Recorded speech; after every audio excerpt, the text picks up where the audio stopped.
it would be if it was tested on 87 hires. Okay. Now it's 37 with it, and then versus 87, right? That's actually going to be lower, right? One of the ways to increase power is by having a larger N, right? If we're going to have 37 instead of having 87, then we're going to have lower power because your N is smaller. Okay. Try out example 3, so I would pause the video and just see how you do with example 3, and then I'm going to go ahead and put in the answers for it.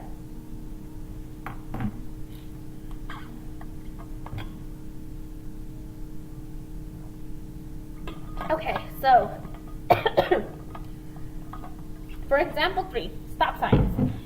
So highway safety engineers test new road signs, excuse me, hoping that increased reflectivity will make them more visible to drivers. Volunteers drive through a test course with several of the new and old style signs and rate which kind shows up the best. Okay. So, like first question. Is this a one-tailed or a two-tailed test, and why? Okay. If we read this, so highway safety engineers test new road signs hoping that increased reflectivity will make them more visible to drivers. Okay, and so this, like you're reading that, this is definitely one-tailed. We are interested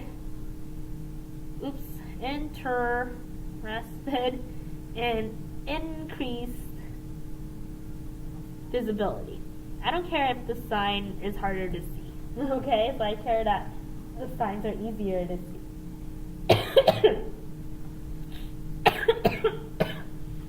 Okay, in this context, what would a type 1 error be? So type 1 again is when we reject the null and then we are wrong. Okay, so the null hypothesis would be that the new signs are the same. Okay, so let me, before I actually answer those questions, I'm just going to write what my null is and what my alternative is, right? So the null hypothesis signs are the same, and then the alternative hypothesis is that the signs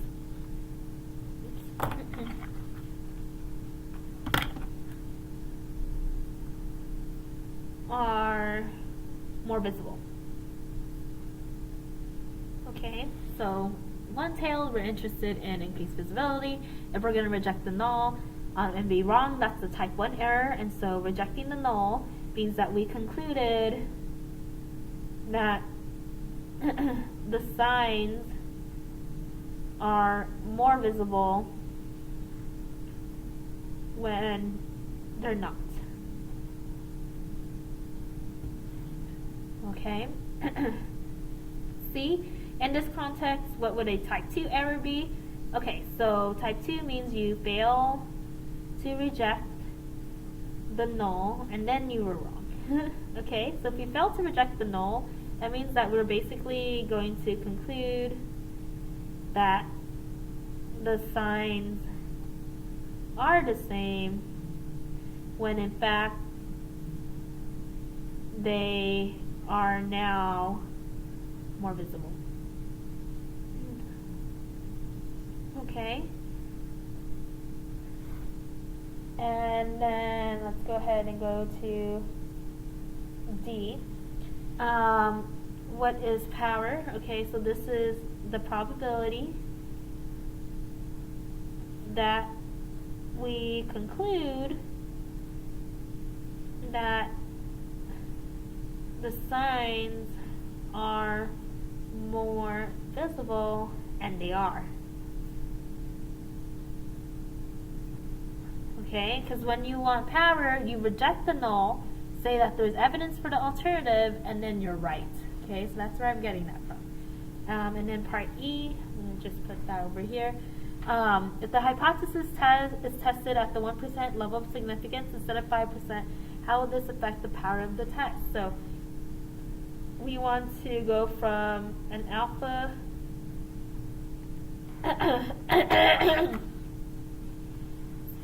we want to go from an alpha of 5% and we want to change it to 0.01, right? So what does that do to power? Okay, so for this one, it's going to actually decrease power. Okay, and why? Right, so let's think about this. So power, again, is you rejecting the null and being correct. But if you have a lower significance level, then what happens is that you are not as likely to be rejecting. And if you're not as likely to be rejecting, then that means that you're going to not be right and get the power. So reject and be right, right? Not as much with a lower alpha level. And then for F, the engineers hope to base their decision on the reactions of 50 driver, but time and budget constraints may force them to cut back to 20. How would this affect the power of the test? And explain. So they wanted 50, but now they only have 20, and so that has decreased, right? And so this means that we're going to actually decrease power. And the reason why it's going to decrease power is because with a smaller n, so think about the sampling distribution, right? A smaller n means that the standard deviation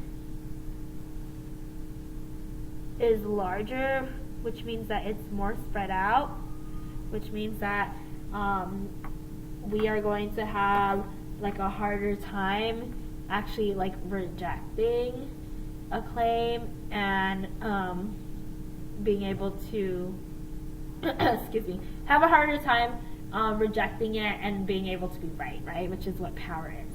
Okay, so I'm going to stop here.